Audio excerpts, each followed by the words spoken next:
I think the time has come for allies to consider whether they should lift some of the restrictions they have put on the use of weapons they have donated to Ukraine, because especially now when a lot of the fighting is going on in Kharkiv, close to the border, to deny Ukraine the possibility of using these weapons against legitimate military targets on Russian territory makes it very hard for them to defend themselves. So to be clear, you're asking the US to lift the restrictions on the use of American weapons over Russian territory? I believe the time has come for allies to consider whether they should lift some of the restrictions they have imposed on weapons donated to Ukraine.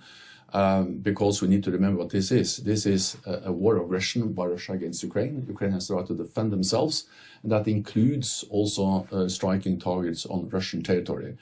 Some allies have already lifted those restrictions, allowing to use their weapons against military targets in Ukraine, and I believe the time has come for other allies to consider this. The UK has effectively lifted the restrictions, and it is the US that's really the single most important one. I think what we see now demonstrates the need to reconsider those restrictions, not least because we have fighting going on along the border between Russia and Ukraine, especially in the Kharkiv region, where the front line and the borderline is more or less the same.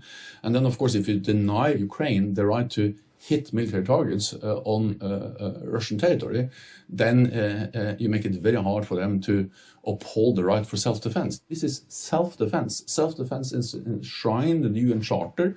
It's legal, it's legitimate, and we are helping Ukraine with upholding that right, and that should include the ability to also strike targets on Russian territory when there are military legitimate targets we're talking about.